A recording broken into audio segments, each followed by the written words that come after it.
Bacaan liturgi Sabtu 23 Maret 2024. Hari biasa Pekan Prapaskah kelima. Perayaan fakultatif Santo Turribius dari Mongrovejo, Uskup. Bacaan dari Nubuat Yehezkiel. Beginilah firman Tuhan Allah. Sungguh, Aku menjemput orang Israel dari tengah bangsa-bangsa kemana mereka pergi. Aku akan mengumpulkan mereka dari segala penjuru dan akan membawa mereka ke tanah mereka. Aku akan menjadikan mereka satu bangsa di tanah mereka, di atas gunung-gunung Israel, dan satu orang raja memerintah mereka seluruhnya. Mereka tidak lagi menjadi dua bangsa dan tidak lagi terbagi menjadi dua kerajaan. Mereka tidak lagi menajiskan dirinya dengan berhala-berhala atau dewa-dewa mereka yang menjijikkan atau dengan semua pelanggaran mereka. Tetapi aku akan melepaskan mereka dari segala penyelewengan mereka dengan mana mereka berbuat dosa. Aku akan mentahirkan mereka sehingga mereka akan menjadi umatku dan aku akan menjadi Allahnya. Maka hambaku Daud akan menjadi rajanya dan mereka semuanya akan mempunyai satu gembala. Mereka akan hidup menurut peraturan-peraturanku dan melakukan ketetapan-ketetapanku dengan setia. Mereka akan tinggal di tanah yang kuberikan kepada hambaku Yakub, di mana nenek moyang mereka tinggal. Sungguh, mereka, anak-anak mereka maupun cucu cicit mereka akan tinggal di sana untuk selama-lamanya. Dan hambaku Daud menjadi raja mereka untuk selama-lamanya. Aku akan mengadakan perjanjian damai dengan mereka, dan itu akan menjadi perjanjian yang kekal dengan mereka. Aku akan memberkati mereka dan melipat gandakan mereka, dan memberikan tempat kudusku di tengah-tengah mereka untuk selama-lamanya. Tempat kediamanku pun akan ada pada mereka. Aku akan menjadi Allah mereka dan mereka akan menjadi umatku. Maka bangsa-bangsa akan mengetahui bahwa aku, Tuhan, menguduskan Israel pada waktu tempat kudusku berada di tengah-tengah mereka untuk selama-lamanya. Demikianlah sabda Tuhan. Syukur kepada Allah. Tuhan Allah menjaga kita seperti gembala menjaga kawanan dombanya. Tuhan Allah menjaga kita seperti gembala menjaga kawanan dombanya. Dengarlah firman Tuhan, hai bangsa-bangsa. Beritahukanlah itu di tanah-tanah pesisir yang jauh. Katakanlah, Dia yang telah menyerahkan Israel akan mengumpulkannya kembali dan menjaganya seperti gembala terhadap kawanan dombanya. Tuhan Allah menjaga kita seperti gembala menjaga kawanan dombanya. Sebab Tuhan telah membebaskan Yakub, telah menebusnya dari tangan orang yang lebih kuat daripadanya.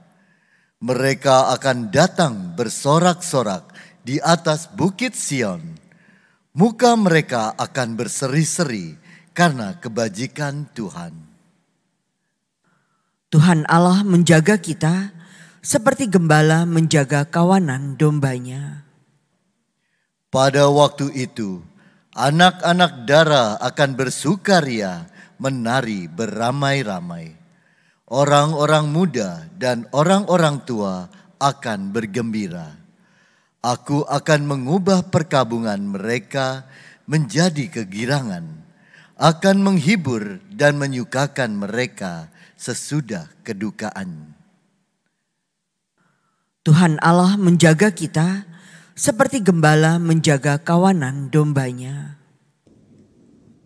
Terpujilah Kristus Tuhan, Raja mulia dan kekal. Buanglah daripadamu segala durhaka yang kamu buat terhadap aku, dan perbaharuilah hati serta rohmu. Terpujilah Kristus Tuhan, Raja mulia dan kekal.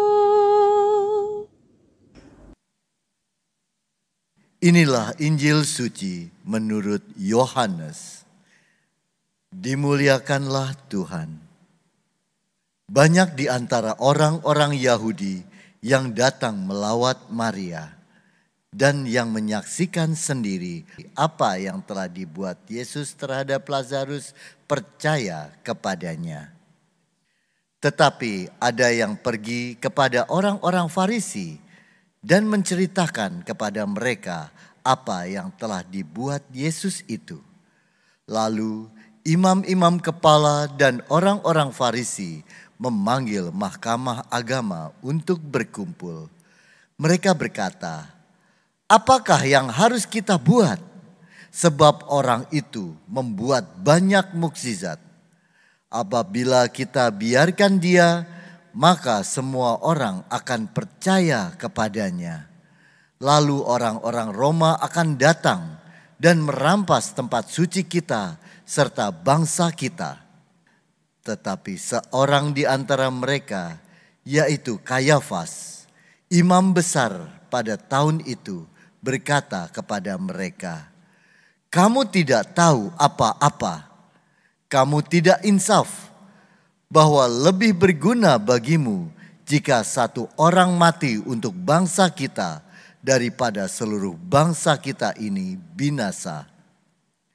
Hal itu dikatakan Kayafas bukan dari dirinya sendiri, tetapi sebagai imam besar pada tahun itu, ia bernubuat bahwa Yesus akan mati untuk seluruh bangsa. Bukan untuk bangsa itu saja, tetapi juga untuk mengumpulkan dan mempersatukan anak-anak Allah yang tercerai-berai. Mulai dari hari itu, mereka sepakat untuk membunuh dia. Karena itu, Yesus tidak tampil lagi di muka umum di antara orang-orang Yahudi. Ia berangkat dari situ ke daerah dekat padang gurun, ke sebuah kota yang bernama Efraim. Di situ ia tinggal bersama murid-muridnya. Waktu itu, hari raya orang Yahudi sudah dekat. Dan banyak orang dari negeri itu berangkat ke Yerusalem untuk menyucikan diri sebelum Paskah itu. Mereka mencari Yesus dan sampai berdiri di dalam bait Allah, mereka berkata kepada seorang kepada yang lain, "Bagaimana pendapatmu? Akan datang jugakah ia ke pesta?" Demikianlah sabda Tuhan. Terpujilah Kristus.